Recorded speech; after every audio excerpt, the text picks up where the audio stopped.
staff selection কমিশনৰ যেটো recent ৰিক্ৰুটমেন্টৰ notice আহিছে ইয়াতে আপুনি প্ৰথমতে অফিচিয়েল সাইটটো ওপেন কৰাৰ লগে লগে পাব ড্যাশবোৰ্ডতে প্ৰথমতে পাব নোটিছটো ইয়াতে এই নোটিছটো ক্লিক কৰি আপুনি এডভাৰটাইজমেন্টটো ভালকে পঢ়ি ল'ব লাগিব মই যেটো আপোনাক অনলাইন এপ্লাই কৰিবৰ কাৰণে যিখিনি মেইন পইণ্ট আপোনাক লাগিব কোনখিনি আপুনি ৰেডি কৰি ল'ব লাগিব ডকুমেন্ট কেনে ধৰণে আপুনি প্ৰিপাৰেচন কৰি ল'ব লাগিব সকলোখিনি যেটো ওৱান টাইম এপ্লাই কৰাৰ পিছত আৰু আপুনি তাত এডিট কৰা অপচন থাকিব সাবমিট কৰাৰ পিছত গতিকে এই কথাখিনি দেখুৱাৰ কাৰণে মই ভিডিওটো প্ৰস্তুত কৰিছো সো আপুনি ইয়াৰ লিংক পাব ডেসক্ৰিপচনত আপুনি যেটো লিংক পাব তাৰ পৰা আপুনি ডাইৰেক্টলি টেক কৰি ল'ব পাৰিব আৰু ইয়াতে ক্লিক কৰাৰ লগে লগে মই দেখুৱাই দিছো এডভাৰটাইজমেন্টটো এবাৰ পঢ়ি ল'ব পাৰিব এডভাৰটাইজমেন্টৰ গুৰুত্বপূৰ্ণ দিশ এটা মই এখিনতে কৈ থওঁ আপোনাক যে ইয়াতে প্ৰথম কথা হ'ল এটা আপুনি দেখা পাইছে 17/7/2021 ৰ পৰা 31/7/2021 যেটো লাষ্ট ডেট গটে এডভাৰটাইজমেন্টটো আপুনি ভালকে পঢ়ি ল'ব যেটো বিফৰ এপ্লাই গটে এডভাৰটাইজমেন্টটো পঢ়িবই লাগিব খালি অনলাইন এপ্লাই কৰাৰ মুখ্য দিশসমূহ কোনকিটা এই বিষয়ে মই দেখুৱাব বিচাৰিছো ভিডিওটো যোগেদি ইয়াতে আপুনি এপ্লাই কৰিবৰ কাৰণে প্ৰথমতে আপুনি কৰিব লাগিব কি ইয়াতে লগইন কৰিব লাগিব যদি আপুনি ৰেজিষ্টাৰ কৰি থোৱা নাই তেন্তে আপুনি ৰেজিষ্টাৰ কৰিব লাগিব নিউ ইউজাৰ ৰেজিষ্টাৰ যেটো অপচন আছে ইয়াতে ক্লিক কৰি আপুনি আগবাঢ়ি যাব লাগিব এই অপচনটোত গুটেখিনি পাৰ্ট মই দেখুৱাম আপোনাক ভিডিওটো যোগেদি সো ইয়াতে আপুনি এই অপচনটো গুটেখিনি ফিল আপ কৰাৰ পিছত গুটেখিনি কমপ্লিট কৰাৰ পিছত এই যদি এপ্লাই অপচন আছে এপ্লাই অপচন গৈ আপুনি আপোনাৰ পোষ্টৰ কাৰণে এপ্লাই কৰিব লাগিব প্ৰথমতে আপুনি ৰেজিষ্টাৰ কৰিব লাগিব তাৰ পিছত আপুনি পোষ্টৰ কাৰণে এপ্লাই কৰিবৰ কাৰণে এই এপ্লাই অপচনটোত গৈ আপুনি কৰিব লাগিব এপ্লাই কৰাৰ প্ৰাগমুহূৰ্তত যেটো আপুনি এডভাৰটাইজমেন্টটো পঢ়িব লাগিব এডভাৰটাইজমেন্ট পঢ়াৰ পিছত আপুনি তলফালে স্ক্ৰল কৰি থাকিলে এডভাৰটাইজমেন্টৰ তলফালে প্ৰতিটো পাৰ্ট সুন্দৰকৈ এটা ডেমো দি দিছে মই তাৰ পইণ্টখিনি আপোনালোকক বুজাই দিব বিচাৰিছো ইয়াতে এটা আপুনি প্ৰথমতে ৰেজিষ্ট্ৰেচন কৰিবৰ কাৰণে যেটো বেসিক ডিটেইলছ আছে প্ৰথমতে do you have Aadhaar yes থাকিলে ইয়েস কৰিব আৰু ভেৰিফাই আধাৰ নাম্বাৰ গতিকে অতি সাৱধানে ফিল আপ কৰিব মই ভিডিওটো প্ৰস্তুত এই কাৰণে কৈছো যাতে আপোনালোকৰ পইণ্টকিটা নোট ডাউন কৰি সুবিধা হয় কোনখিনি ডকুমেন্ট ৰেডি কৰি থব লাগিব বিফৰ এপ্লাই তো যদি আধাৰ নাই তেনে চিন্তা কৰিবলৈ কোনো কাৰণ নাই নোট আপুনি ক্লিক কৰিব আৰু ইয়াত দেখিছে টাইপ অফ আইডি এটো ডেমো হয় গতিকে type of ID and ID number to be provided if you don't want to give Aadhaar number যদি আপুনি Aadhaar number নাই বা Aadhaar দিব বিচৰা নাই তেতিয়া type of ID to click কৰি আপুনি দিব লাগিব তেনেকৈ ID number দিব লাগিব আৰু আপোনাৰ নেম এটা আপোনাৰ যেটো নেম এই নেমটো ভেৰিফাই নেম দুবাৰ নাম লিখিব লগা হয় ইয়াত name should be same as mentioned in matriculation certificate গতিকে বি কজিয়াস প্ৰতিটো কথা শুদ্ধভাৱে দিব দুবাৰ আপুনি দিব লাগিব স্যাম্পল ইয়াতে নেম বুলি দিয়া আছে যেহেতু এটো আপোনাক ডেমো দেখুৱা হৈছে গতিকে ভেৰিফাই নেমটো আপুনি কৰিব have you ever change name যদি আপুনি নেম চেঞ্জ কৰিছে বা নাই কৰা নোট আপুনি ক্লিক কৰিব ইয়াতে নিউ নেম থাকিলে দিব লাগিব তো চেঞ্জ নেম কিন্তু আপুনি যেটো মেট্ৰিকুলেশ্যন সাৰ্টিফিকেটত নাম চেঞ্জটো একেটাই দিব লাগিব গতিকে ইয়াতে ভেৰিফাই নেম আৰু এটো নেম একে ধৰণে দিব আৰু ইয়াতে have you ever change name অপচনত আপুনি ন কৰি আগবাঢ়িলে বেছি সুবিধা হ'ব আৰু ফাদাৰ নেম দিব ইয়াতে আপুনি ভেৰিফাই ফাদাৰ নেম দুবাৰ প্ৰতিটো কথা অতি সাৱধানে ফিল আপ কৰিব আখৰবিলাকৰ যাতে আপোনাৰ স্পেলিং মিস্টেক নহয় প্ৰতিটো এলফাবেট প্ৰতিটো আপোনাৰ শুদ্ধভাৱে যাতে থাকে ইয়াতে এটা কথা মন কৰিব please enter name without any salutation ইয়াত মিস্টাৰ মিসেস বা মিস্টাৰ বা আপোনাৰ কিবা সিৰি এইবিলাক একো লিখিব দৰকাৰ নাই আপোনাৰ নাম আৰু তাত আপোনাৰ সাৰনেম লিখিলেই হ'ল মাদাৰ্স নেমৰ অপচনত আপুনি মাদাৰ্স নেম দিব ইয়াতে ভেৰিফাই মাদাৰ্স নেম একে ধৰণে ইয়াত খালি সেলুটেশন একো নিদিব ইয়াতে আপোনাৰ মিসেস শ্ৰীমতী লেট বা কিবা যদি আছে একো নিদিব অকল নাম লিখিব শুদ্ধভাৱে আৰু সেম এলফাবেটে সেম একে ধৰণে কোনো ভুল নোহোৱাকৈ ইয়াতে ভেৰিফাই কৰিব ডেট অফ বাৰ্থটো দিব আপোনাৰ মেট্ৰিকুলেশ্যন সাৰ্টিফিকেট মতে ভেৰিফাই ডেট অফ বাৰ্থ দুবাৰ এন্ট্ৰি কৰিব অনলি ফৰ সিকিউৰিটি পাৰপাস আৰু এটা ভেৰিফাই কৰিছে যাতে শুদ্ধভাৱে তেওঁ কিমান কনসেন্ট্ৰেট ফিল আপ কৰিছে এটো অতি ইম্পৰ্টেন্ট তাৰ পিছত আপোনাৰ এক্সামিনেশন ডিটেইলছটো দিব লাগিব এডুকেশ্যন বোৰ্ড আপুনি ক'ৰ পৰা পাছ কৰিছে ভেৰিফাই এডুকেশ্যন বোৰ্ড ঠিক একেদৰে দিব লাগিব ৰোল নাম্বাৰ দিব লাগিব ৰোল নাম্বাৰ ক্ষেত্ৰত মন কৰিব যদি আপোনাৰ ৰোল নাম্বাৰ আগত যদি আপোনাৰ ৰোল কোড আছে প্ৰথমতে ৰোল কোডটো দি পিছত নাম্বাৰটো কন্টিনিউ লিখিব লাগিব roll code and roll number if roll code is given in your matriculation certificate then enter roll code and roll number গতিকে দিয়া আছে গতিকে সেইমতে ফিল আপ কৰিব আৰু সেইটো আপুনি ভেৰিফাই কৰিব লাগিব ভেৰিফাই ৰোল নাম্বাৰ কৰিব লাগিব কোনটো বছৰত পাছ কৰিছে এটা এন্ট্ৰি কৰিব ভেৰিফাই ইয়াৰ অফ পাছিং কৰিব নেক্সট পৰ্যায়ত আপুনি চাব ইয়াতে আপোনাৰ জেন্ডাৰ তেনেকৈ দি ভেৰিফাই কৰিব লাগিব লেভেল অফ এডুকেশ্যন কোৱালিফিকেশ্যন আপুনি মেট্ৰিকুলেশ্যন দিব লাগিব যেহেতু মেট্ৰিক পাছ বিচাৰিছে কনষ্টেবলৰ পোষ্টৰ কাৰণে ইয়াতে মোবাইল নাম্বাৰ দিব শুদ্ধভাৱে ভেৰিফাই মোবাইল নাম্বাৰ দিব ইমেইল আইডি দিব আৰু ভেৰিফাই ইমেইল আইডি প্ৰতিটো দুবাৰ ফিল আপ কৰিব লাগিব যেটো আপুনি ৰেজিষ্ট্ৰেচন কৰি আছে বৰ্তমান আপোনাৰ কোনটো ষ্টেট বা union territory of permanent address যেটো পৰে আপোনাৰ ষ্টেটত আপুনি ইয়াতে দিব যেটো অসমৰ বাসিন্দা আপুনি অসমীয়াতে এন্ট্ৰি কৰি আপুনি সেভ কৰিব লাগিব সেভ কৰাৰ পিছত আপুনি নেক্সট পাৰ্টলৈ যাব পাৰিব যেকিটা পাৰ্ট তাত দেখুৱা আছিল প্ৰথমতে বেসিক ডিটেইলছ ইয়াতে নেক্সট পাৰ্টত হৈছে আপোনাৰ এডিশনাল এণ্ড কন্টেক্ট ডিটেইলছ আপোনাৰ ক্যাটাগৰি দিব আপুনি জেনাৰেল হয় নে ইডব্লিউএছ ওবিসি আছে যেটো ক্যাটাগৰি আপুনি বিলংস কৰিছে দিব ভেৰিফাই ক্যাটাগৰি কৰিব একেদৰে পুট কৰি নেচনেলিটি আপুনি ইয়াতে এন্ট্ৰি কৰিব ক্লিক কৰি আপুনি আইডেন্টিফিকেশন মাৰ্ক আপোনাৰ যদি শৰীৰত কিবা আইডেন্টিফিকেশনৰ মাৰ্ক আছে মল অন ৰাইট চিক মানে ইয়াতে এটা জাস্ট স্যাম্পল দেখুৱা হৈছে গতিকে আপুনি আপোনাৰ যদি শৰীৰত কৰবাত দাগ আছে কৰবাত তিল আছে কৰবাত মা আছে এই কথাটো আপুনি মেনশন কৰিব আপোনাৰ হাতত যদি আছে কেনেবাকে গালত যদি আছে বা কপালত যদি আছে যদি আছে কথাটো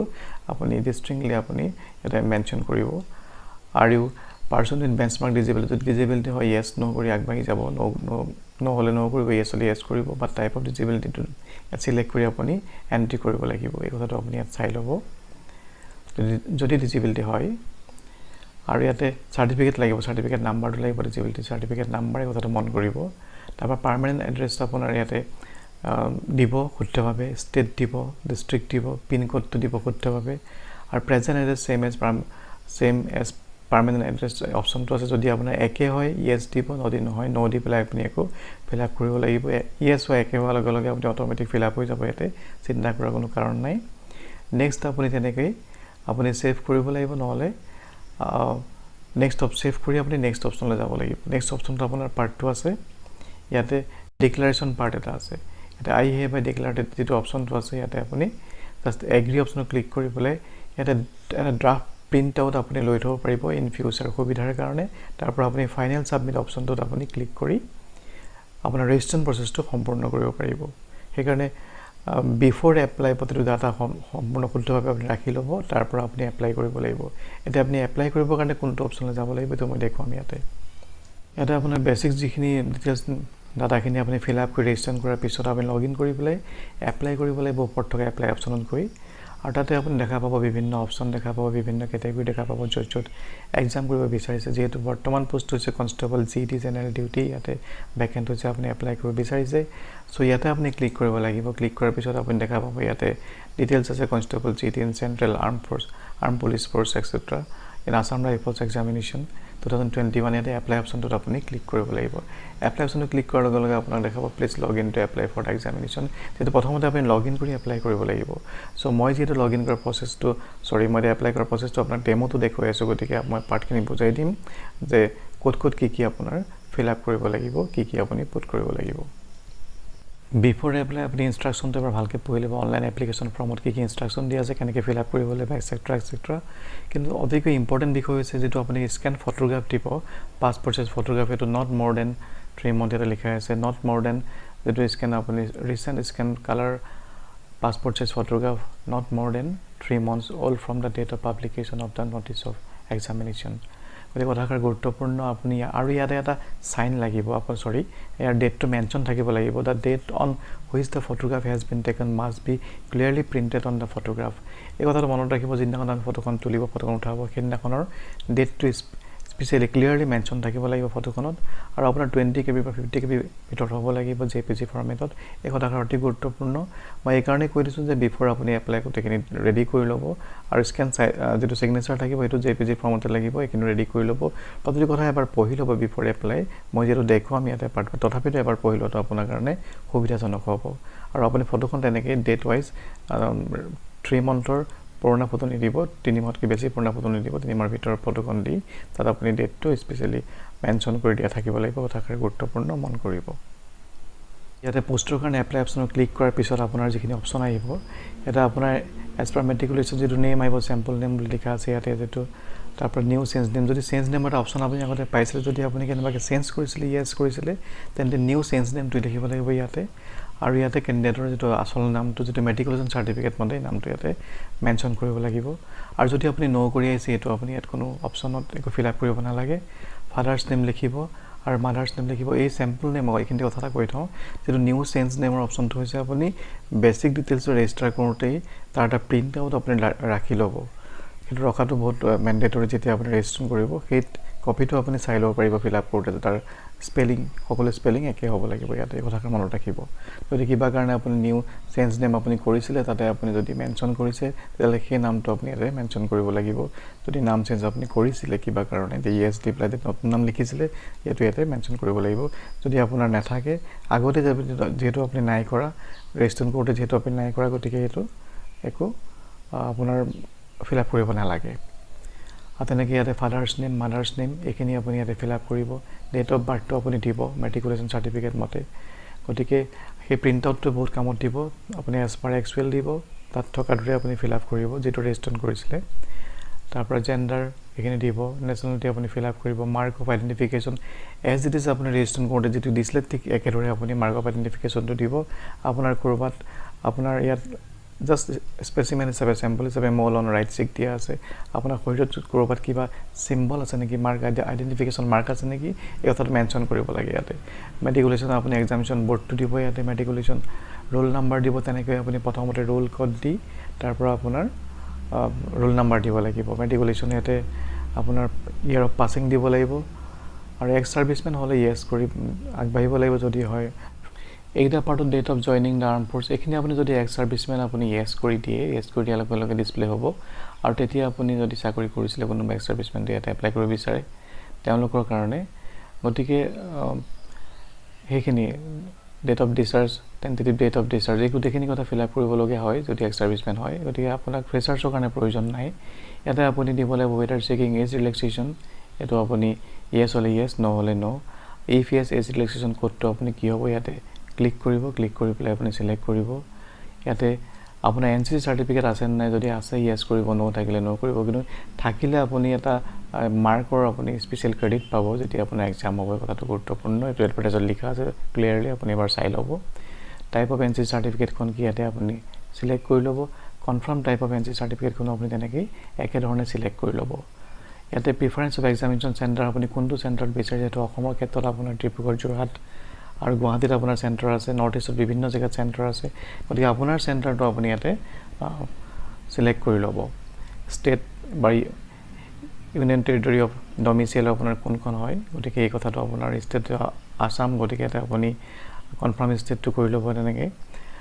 যিখন ষ্টেটৰ আপুনি বিলং কৰে সেইখন ষ্টেটৰ মতে আপুনি কৰি ল'ব ডিষ্ট্ৰিক্ট অফ ডমিচিয়েলটো আপুনি কৰিব কনফাৰ্ম ডিষ্ট্ৰিক্ট অফ ডমিচিয়েলটো কৰিব শুদ্ধভাৱে প্ৰতিটো কথা ইয়াতে কনফাৰ্ম ডিষ্ট্ৰিক্ট কৰিব কৈছে যাতে ভুল নহয় ৰিকনফাৰ্ম কৰিব কৈছে আপোনাৰ কনচেনট্ৰেশ্যনৰ গতিকে লাগিব সেইকাৰণে মই আচলতে ভিডিঅ'টো আপোনাক দেখুৱাবলৈ যত্ন কৰিছোঁ প্ৰতিটো অংশ যাতে আপোনাৰ সুবিধা হয়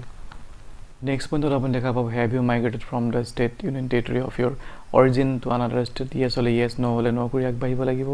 এইটা য়েছ নই কৰিব লাগিব অতি সহজ whether you would like to avail the benefit of reservation from state reservation যদি আপুনি বিচাৰিছে যদি ৰিজাৰ্ভেশ্যন কোটাত আপুনি যাব বিচাৰে তেন্তে য়েছ কৰিব লাগিব আৰু যদি ন হয় তেতিয়াহ'লে মনত ৰাখিব if you select no you will be considered in unreserved oblique EWS category from the state oblique union territory of domicile field in your application যদি আপুনি ইয়াতে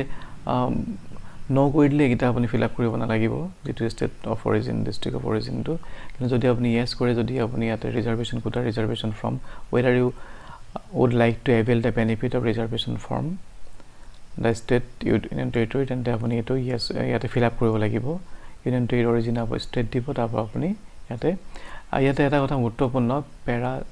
please see para 6.2 of notice গতিকে এডভাৰটাইজমেণ্টটো 6.2 অপশ্যনটো কিন্তু এবাৰ পঢ়ি ল'ব লাগিব যিহেতু মই ফিজিকেলি ফিল আপ যিহেতু পাৰ্চনেলি ফিল আপ কৰা নাই মই আপোনাক ডেমো দেখুৱাই আছোঁ গতিকে এই কথাটো নোট ডাউন কৰি ল'ব আপুনি এবাৰ চাই ল'ব 6.2 যিটো নটিছ থাকিব সেইটো মতে আপুনি এবাৰ ফিল আপ কৰিব লাগিব আৰু ইয়াতে আছে candidate belongs to militancy oblique Naxal affected district এইটো ন কৰি আগবাঢ়িব 21 আৰু 22 পইণ্টটো আপুনি ন কৰি আগবাঢ়িব লাগিব candidate belongs to border district ন কৰি দিব preference of the post of CAPFs and organisation ইয়াতে আপুনি এটা কথা মন কৰিব এইটো ভেৰিফাই প্ৰিফাৰেঞ্চো কৰিব লাগিব আপুনি ইয়াতে আপোনাৰ প্ৰিফাৰেঞ্চ পোষ্ট দুইটা আপুনি একে হ'ব লাগিব গতিকে পোষ্ট ডিটেইলছটো আপুনি ইয়াতে ক্লিক কৰি এবাৰ চাই ল'ব এই অপশ্যনটো আছে পোষ্ট ডিটেইলছৰ ইয়াতে ক্লিক কৰাৰ লগে লগে আপুনি প্ৰিফাৰেঞ্চ ৱাইজ আপুনি কোনটো পোষ্টত এপ্লাই কৰিব বিচাৰিছে কিদৰে এপ্লাই কৰিব বিচাৰিছে সেইমতে আপুনি প্ৰিফাৰেঞ্চ ৱাইজ ইয়াতে কৰিব আৰু যদি কিবা কাৰণে আপুনি ইয়াত ফিল আপ কৰি থাকোঁতে ভুল হয় আপুনি ৰিছেট কৰা অপশ্যন পাব ৰিছেট কৰি ল'ব পাৰিব গতিকে কথাষাৰ মন কৰিব অতি সাৱধানে ফিল আপ কৰিব এটা আপুনি হায়াৰ এডুকেশ্যন কোৱালিফিকেশ্যনটো দিব লাগিব মেট্ৰিক পাছ যেহেতু মেট্ৰিক পাছ বিচাৰিছে গতিকে ইয়াতে দিব মেট্ৰিকুলেশ্যন /10 ক্লাছ +2 সিলেক্ট কৰি ল'ব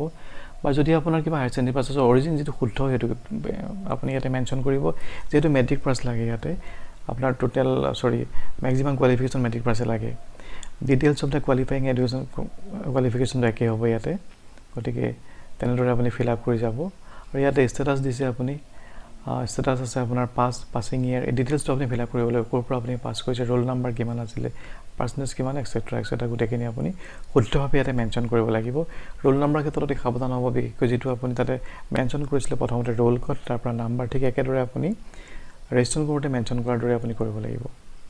নেক্সট আপুনি 26 নম্বৰ যেটো পইণ্ট আছে do you want to make your personal information available for accessing job opportunities এটো ইয়েস কৰি দিব আপুনি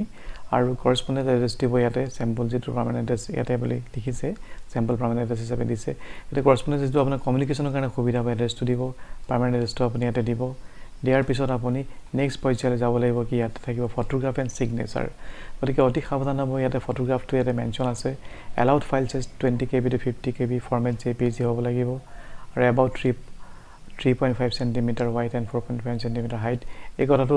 এটা মেনশন কৰি দিছে গতিকে হেমতে আপুনি প্ৰথমতে ইনষ্ট্ৰাকচনটো বিফৰ এপ্লাইটো পঢ়িবই লাগিব মই ইয়াৰ আগতেও কৈছো যে ইয়াতে আপোনাৰ আৰু এটা গুৰুত্বপূৰ্ণ দিশ হৈছে কি ফটোখনত আপোনাৰ মেনশন থাকিব লাগিব ডেটটো কথাটো গুৰুত্বপূৰ্ণ আপুনি কোনটো ডেটত ফটোখন উঠাইছিলে উইদিন 3 মান্থৰ ভিতৰত এট নট মোৰ দেন 3 মান্থ কেতিয়া 3 মাহতকৈ বেছি পুৰণা হ'ব নোৱাৰিব গতিকে তাতে ডেটটো মেনশন থাকিব লাগিব কথাটো মনত ৰাখিব তেনেকৈ আপুনি আপলোড সিগনেচাৰ কৰিব সিগনেচাৰটো স্ক্যান কৰি ইয়াতে দিয়া আছে 10 KB বা 20 KB ভিতৰত হ'ব লাগিব JPG ফৰ্মত সাইজটো দিয়া আছে ইয়াতে আপোনাৰ 4 cm wide আৰু 2 cm হাইট হ'ব লাগিব তাৰ ভিতৰত হ'ব লাগিব গতিকে হেমতে আপুনি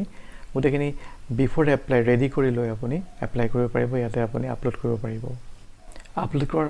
ফটো আপলোড কৰাৰ আগত ইয়াতে এটা কথা মন কৰিব লগা আছে সি প্যাৰা 8.2 অফ নোটিস গতিকে নোটিস যেটো এডভাৰটাইজমেন্ট থাকিব 8.2 অপচনটো আপুনি এবাৰ পঢ়ি ল'ব এটো গুৰুত্বপূৰ্ণ গতিকে ইয়াতো দিয়া আছে তথাপিতো এবাৰ আপুনি সেই অংশটো সেই পইণ্টটো এবাৰ চাই ল'ব নেক্সট আপুনি আগতে date of which photograph has been taken এটো মই যে কৈছো ম্যান্ডেটৰি ইয়াতে আপুনি ফটোটো থাকিব লাগিব লগতে ইয়াতে আপুনি লিখিব লাগিব এন্ট্ৰি কৰিব লাগিব whether the date mentioned at serial number 29 is clearly printed on the photograph এই কথাটো আপুনি yes no দিব লাগিব yes to কৰিব লাগিব এটো ম্যান্ডেটৰি হয় ফটোগ্ৰাফত ক্লিয়াৰলি মেনশন থাকিব লাগিব বুলি আগতে উল্লেখ আছে যেটো অনলাইন এপ্লিকেশনৰ কেনেকৈ কৰিব লাগিব কে তাতে অতি ক্লিয়াৰলি মেনশন কৰি দিছে যে ফটোখনত ডেটটো মেনশন থাকিব লাগিব গতিকে এটো yes কৰিব লাগিব ফটোখনত থকাটো বাধ্যতামূলক তাৰপৰ ডিক্লাৰেচনত আপুনি এটো I agree অপচনত ক্লিক কৰি ইয়াতে যেটো আপোনাৰ ক্যাপচা দিব ক্যাপচাটো সলভ কৰাৰ পিছত আপুনি প্ৰিভিউ কৰিব লাগিব এটা প্ৰিভিউ কৰাৰ পিছত আপুনি কোনখিনি পৰ্যায় কৰিব লাগিব এই বিষয়টো ইনষ্ট্ৰাকচনত আমি চাব লাগিব যেহেতু মই এপ্লাই কৰি থকা নাই গতিকে এই নেক্সট পাৰ্টটো মই আপোনাক দেখুৱাই আছো এতিয়া এটা প্ৰিভিউ অপচনত যোৱাৰ পিছত আপুনি দেখা পাইছে ইয়াতে 22 নম্বৰ পইণ্টত আছে যেটো আপুনি অনলাইন এপ্লাই কেনেকৈ কৰিব লাগিব সেই বিষয়ে তাত লিখা আছে preview and verify the information provided by you if you want to modify any entry click on edit and modify যেটো অপচন আপুনি পাইছিলে তাতে আপুনি edit বা modify কৰিব পাৰিব button and make requisite correction before proceeding further গতি কথাটো মনত ৰাখিব আপুনি কিবা যদি প্ৰিভিউ কৰি চাব যদি আপোনাৰ লগত ভুল হৈছে তাৰ পৰা আপুনি এডিট কৰিব বা মডিফাই কৰিব পাৰিব কিন্তু এবাৰ সাবমিট কৰাৰ পিছত আপুনি তাক একো কৰিব নোৱাৰে you will not be able to make any correction in the online application after submission of the application গতি কথাটো মনত ৰাখিব প্ৰিভিউ কৰি আপুনি এবাৰ ভালকে মন কৰিব যাতে কতো ভুল ৰৈ যোৱা নাই তাৰ পৰা যদি আপুনি ইয়াতে নেক্সট পইণ্টটো আছে proceed to make free payment if you are not exempted for fees payment if you are not exempted for payment fees তাৰ পৰা আপুনি তাৰ পিছত অপচনটা পাব যদি আপুনি fees exempted নহয় যদি fees আপুনি ফিমেল সকলে দিব না লাগে পুৰুষসকলে দিব লাগে 100 rupees দিব লাগিব নে কিমাটা আছিল আপুনি এপ্লাই পেপাৰ চাই লব yes 100 rupees দিব লাগে তাতে fees can be paid online through Bhim UPI net banking গতি এটা অপচন আছে অতি সহজ অপচন একো অসুবিধা নহয় আপুনি অতি সহজতে fees pay কৰিব পাৰিব তাৰপৰা ইয়াতে এটা কথা মন কৰিব লাগে আৰু when application is successfully submitted it will be accepted provisionally candidate should take a print out the application from for their own records গতিকে প্ৰিন্ট আউট ৰাখি লব বাধ্যতামূলক মই কৈছো যে যেতিয়া ৰেজিষ্ট্ৰেচন কৰিব তাৰ এটা প্ৰিন্ট আউট ৰাখি লব আৰু ইয়াৰ এটা প্ৰিন্ট আউট ৰাখি লব এটো আপোনাৰ ভৱিষ্যতৰ ইন ফিউচাৰৰ কাৰণে অতি কামত দিব আৰু ভৱিষ্যতৰ কাৰণে আপুনি যেটো এসএসসি নোটিস বোৰ্ড আছে তাতে আপুনি গোটেইখিনি চাবলৈ পাব এ টু জেড ডিটেইলছ কিবা নোটিফিকেশন থাকিলে আপুনি তাতে পাব তাৰ লিংক থাকিব ডেছক্ৰিপশ্যনত তাৰ পৰা আপুনি ক্লিক কৰিব আগবাঢ়ি যাব পাৰিব বা ssc.nic.in আপুনি গুগলত সাৰ্চ কৰিব আপুনি সেই SSC ৰিক্ৰুটমেণ্টৰ সবিশেষ আপুনি জানিব পাৰিব ইন ফিউচাৰ আপোনাৰ এক্সামৰ সবিশেষ ইত্যাদি এপ্লাই কৰাৰ পিছত ইন ফিউচাৰ আপুনি আপোনাৰ মেইলত আপোনাৰ মোবাইল সকলোকে নটিফিকেশ্যন পাব আপোনাৰ তাতে ডিটেইলছ পাব আপুনি এপ্লিকেশ্যন সাবমিট হোৱাৰ খবৰ তথাপিতো আপুনি ইন ফিউচাৰ আপোনাৰ এক্সাম ডেট বা কিবা মডিফাই হৈছে নেকি কিবা কিবি এনি ফাৰ্ডাৰ নটিচ আপুনি জানিবৰ কাৰণে নটিচ যিটো অপশ্যন আছে ইয়াতে ক্লিক কৰাৰ লগে লগে আপুনি চাব পাৰিব ইয়াতে দেখা পাইছে কনষ্টেবল যি অপশ্যন আছে ইয়াতে ক্লিক কৰাৰ লগে লগে দেখা পাইছে যে ৰিচেণ্ট নটিচখন আছে গতিকে ইম্পৰ্টেণ্ট নটিচ দেখা পাইছে এনেকৈ আগৰখিনি ইয়াতে আছিলে গতিকে আপুনি যেটো 17/7/2021 যেটো এপ্লাই কৰিবলগীয়া আপোনাৰ কনষ্টেবলৰ যেটো জেনাৰেল ডিউটি আসাম ৰাইফলছৰ যেটো এক্সাম আছে গতিকে ইয়াত যেটো আপুনি এপ্লাই কৰিছে এই বিষয়ে ফাৰ্ডাৰ চাবৰ কাৰণে ইয়াৰ পিছত যিখিনি নটিচ আছে অতি ইম্পৰ্টেণ্ট হ'ব আপোনাৰ কাৰণে আপুনি প্ৰতিটো কথা আপুনি বাৰে বাৰে ফ্ৰিকুৱেণ্টলি আপুনি ভিজিট কৰি চাব এপ্লাই কৰাৰ পিছত এডমিট কাৰ্ডৰ অপশ্যনত ক্লিক কৰি আপুনি এডমিট কাৰ্ড ডাউনলোড কৰিব পাৰিব অতি সহজে বুজিব পৰাকৈ সাইটটোত ধুনীয়াকৈ ইয়াতে মেনশ্যন কৰি থোৱা আছে মোৰ বিশ্বাস আপুনি ভিডিঅ'টোৰ দ্বাৰা উপকৃত হৈছে আৰু যদি সঁচাকৈ আপুনি ভাল পাইছে তেন্তে আপুনি শ্বেয়াৰ কৰি লগৰ এজনকো আপুনি উপকাৰ কৰিব আৰু যদি কিবা থাকে আপোনাৰ কমেন্ট কৰি আপুনি মোক জনাব পাৰে যদি মোৰ কিবা নলেজত থাকে মই আপোনালোকক সহায় কৰিব পালে সুখী হ'ম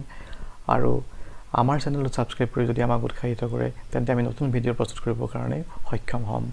বন্ধুসকল তেন্তে পুনৰ লগ পোৱাৰ পূৰ্ণ প্ৰতিশ্ৰুতিৰে thank you friend love you lot bye bye take care